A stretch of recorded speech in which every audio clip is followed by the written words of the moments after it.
आतंक के खिलाफ भारत का ऑपरेशन सिंदूर पूरी दुनिया ने देखा। भारत के हमले से पाकिस्तान में पलने वाले आतंकी संगठन और पाकिस्तान के एयरबेस कैसे तबाह हुए, ये भी सबने देखा। और अब पाकिस्तान के खिलाफ भारत के ऑपरेशन सिंदूर से जुड़ा हुआ नया खुलासा हुआ है। भारत ने पाकिस्तान के एयरबेस को टारगेट करने के लिए 15 ब्रह्मोस मिसाइलें दागी थी। ब्रह्मोस फायर करने से पहले भारतीय फोर्सेस ने पाकिस्तान के एयर डिफेंस को गच्चा देने के लिए डमी एयरक्राफ्ट भेजे थे। ये एयरक्राफ्ट बिना पायलट के थे और इन्हें इस कैमोफ्लेज किया गया था और इस तरह से ये कैमोफ्लेज किए गए थे जिससे पाकिस्तान को ये लगे कि ये भारत के असली एयरक्राफ्ट है। जब इन डमी एयरक्राफ्ट ने पाकिस्तान के एयर डिफेंस को एंगेज कर लिया, तब भारत ने एक के बाद एक ब्रह्मोस से पाकिस्तान के 11 एयरबेसेस पर सटीक निशाना साधा और फिर वहां जो तबाही मची उसके बाद तो पूरी दुनिया कर रही है। तो भारत ने कुल 15 ब्रह्मोस मिसाइलें दागी और जहां जहां ये ब्रह्मोस मिसाइलें गई वहां पर तबाही लेकर आई और इसकी गवाही पूरी दुनिया दे रही है। आप चाहे जिस देश का अखबार उठाकर पढ़ लीजिए, उस देश के अखबार में यह साफ लिखा हुआ है कि पाकिस्तान के एयर बेसेस पर बड़ा हमला हुआ और भारत के ब्रह्मोस के द्वारा यह हमला हुआ।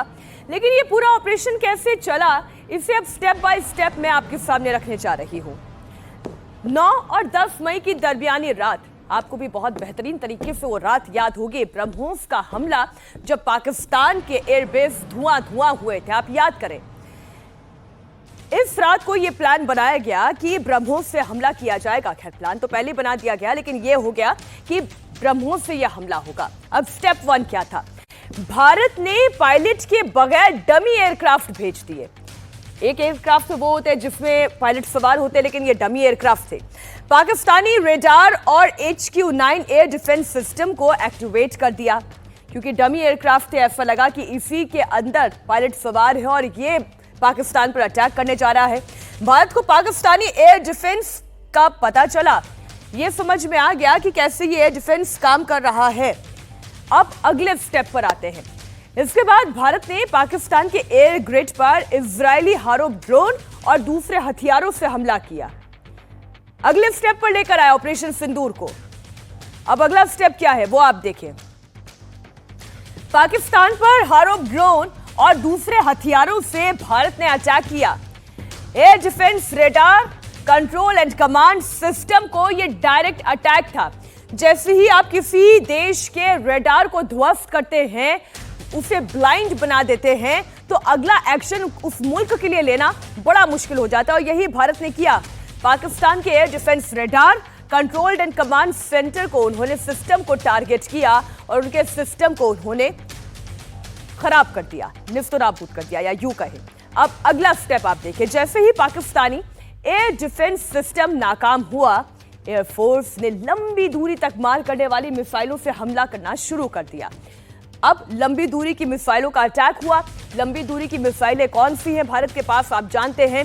ब्रह्मोस जैसी हमारे पास बैलिस्टिक मिसाइल है, स्कैल्प मिसाइल है, रैम्पेज और क्रिस्टल भेजकर भारत की ओर से पाकिस्तान पर यह हमला हुआ और पाकिस्तान के 11 एयरबेस तबाह कर दिए गए, बर्बाद कर दिए गए।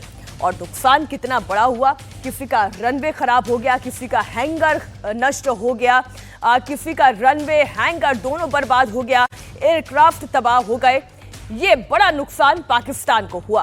तो लंबी दूरी की मिसाइल को अटैक करने से पहले पाकिस्तान के एयर डिफेंस सिस्टम को एंगेज करना, उन्हें कंफ्यूज करना, डमी एयरक्राफ्ट के जरिए जिसे कैमोफ्लेज करके आकाश में भेजा गया और पाकिस्तान कंफ्यूज हो गया।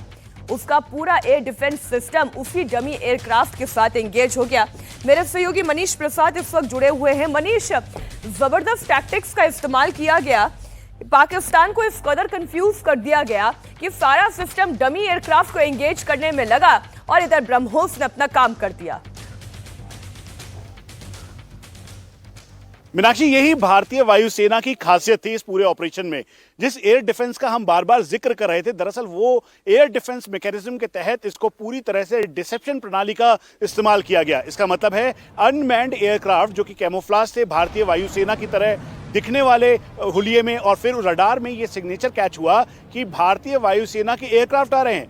उनको एंगेज करने के लिए पाकिस्तानी एयरफोर्स ने जैसे ही अपने रडार्स को एक्टिव किया, अपने एयरक्राफ्ट को कॉम्बैट एयर पेट्रोल के तौर पर एयर फ्लाई करवाया, एयरबॉर्न करवाया, उसी बीच ब्रह्मोस ने अपना कमाल दिखाया। और ये जो कमाल था वो 11 ऐसी लोकेशन थी जहां पर 15 ब्रह्मोस दागे गए। यानी डॉज करने में और डॉग फाइट में दोनों तरफ से भारतीय वायुसेना को महारत हासिल है और पाकिस्तान को जो खदेड़ा है उसका खामियाजा पाकिस्तान ने बहुत बखूबी भुगता है। और यही वजह है कि पूरा ये जो सीक्वेंस है ये भारतीय वायुसेना के द्वारा बताया गया है कि एयर डिफेंस पाकिस्तान के पूरी तरह से ध्वस्त करने में भारतीय वायुसेना के डिसेप्शन प्रणाली का बहुत ज़्यादा इस्तेमाल हुआ और उसके साथ साथ पाकिस्तान इसी वजह से धोखा खा गया और फिर एक एक करके 11 लोकेशंस पर 15 ब्रह्मोस ने अपना काम दिखाया। और हम आपको यह भी बता दें कि दरअसल ये ब्रह्मोस का एक्सटेंडेड रेंज था। इसका मतलब बिल्कुल साफ है, सिर्फ 100 किलोमीटर या 200 किलोमीटर ही नहीं, बल्कि अगर ब्रह्मोस चाहता तो 400 से 450 500 किलोमीटर तक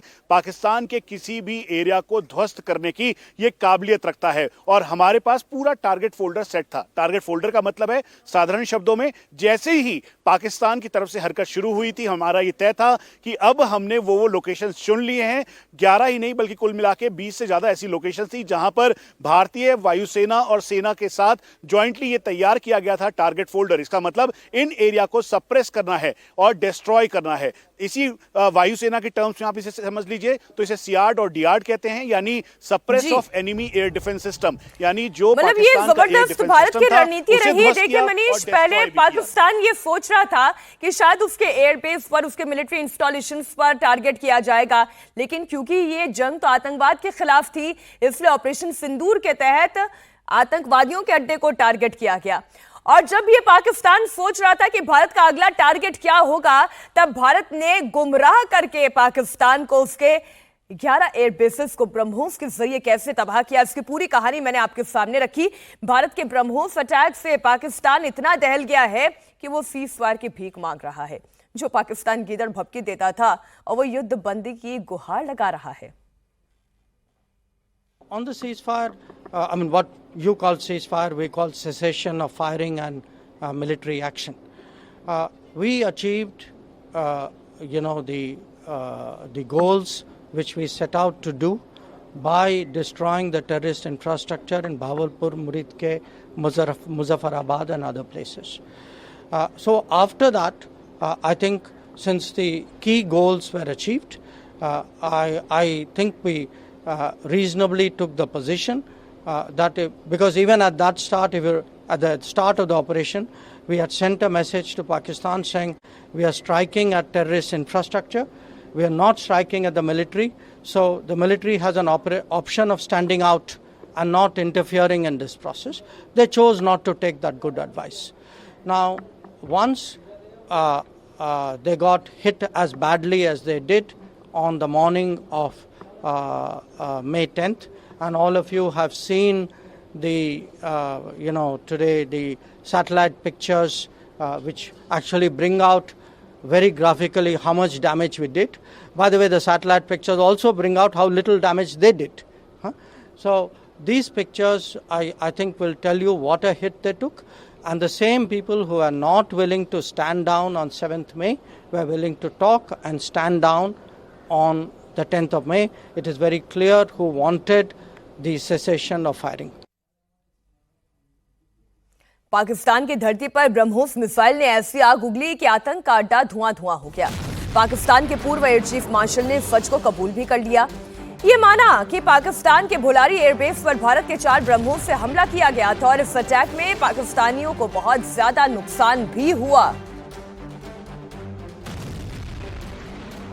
Next morning, he came with surface-to-surface missiles. Yep.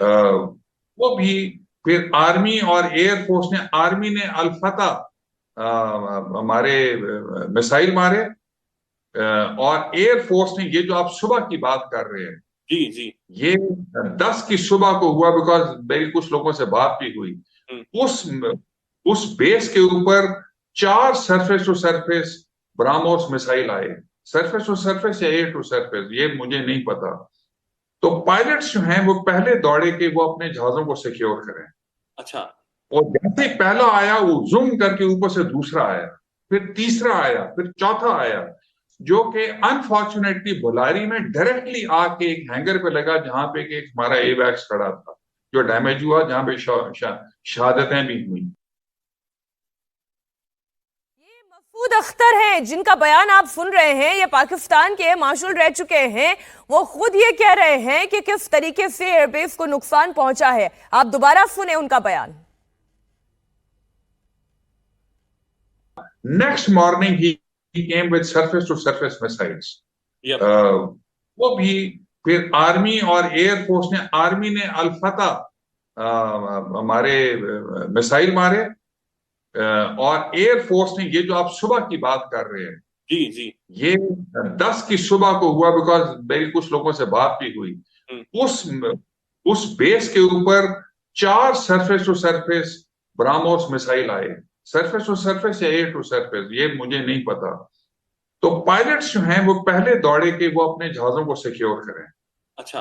और जैसे पहला आया वो जूम करके ऊपर से दूसरा आया, फिर तीसरा आया, फिर चौथा आया, जो कि अनफॉर्चुनेटली बुलारी में डायरेक्टली आके एक हैंगर पे लगा, जहां पे कि एक हमारा एवैक्स खड़ा था जो डैमेज हुआ, जहां पे शहादतें भी हुई। पाकिस्तान के खिलाफ इस जीत में ब्रह्मोस बहुत बड़ा फैक्टर था। ब्रह्मोस के सामने पाकिस्तान पूरी तरह पस्त हो गया। ये बात रक्षा मंत्री राजनाथ सिंह और उत्तर प्रदेश के मुख्यमंत्री योगी आदित्यनाथ ने भी कही। आप सभी यह जानते हैं कि ब्रह्मोस दुनिया के सबसे तेज सुपरसोनिक क्रूज मिसाइल में से एक है। ब्रह्मोस सिर्फ एक हथियार नहीं है, बल्कि यह अपने आप में एक मैसेज है। मैसेज हमारी आर्म्ड फोर्सेस के स्ट्रेंथ का है। मैसेज दुश्मन के प्रति हमारी डेटरेंस का है, प्रतिरोधक क्षमता का है। मैसेज हमारी बॉर्डर्स की सेफ गार्डिंग के हमारी प्रतिबद्धता का है। साथियों, पोखरण परमाणु परीक्षण में महत्वपूर्ण योगदान देने वाले मिसाइल मैन और हमारे पूर्व राष्ट्रपति डॉक्टर APJ अब्दुल कलाम ने यह कहा भी था, दुनिया कमजोरों का नहीं बल्कि शक्तिशाली का सम्मान करती है। उनका विजन था कि हमें अपनी ताकत को और मजबूत करना होगा। जब तक कोई देश ताकतवर नहीं होगा, दुनिया उसका सम्मान नहीं करेगी। आज भारत दुनिया के सबसे शक्तिशाली राष्ट्रों में से एक है।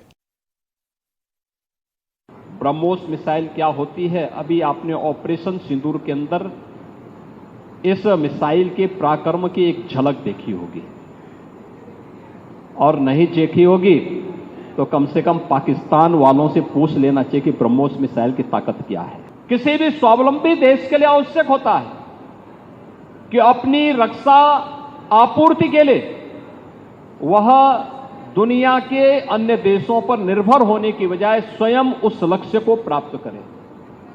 आज पूरी दुनिया के अंदर आप देख रहे होंगे युद्ध अलग अलग क्षेत्रों में हो रहे हैं। जिनके पास अपनी आत्मनिर्भरता है रक्षा उत्पादन के क्षेत्र में, वे दुनिया के अंदर पूरी धमक के साथ आगे बढ़ करके अपने कार्य को आगे बढ़ा रहे हैं, अपनी सुरक्षा भी कर रहे हैं, अपनी संप्रभुता की रक्षा भी कर रहे हैं।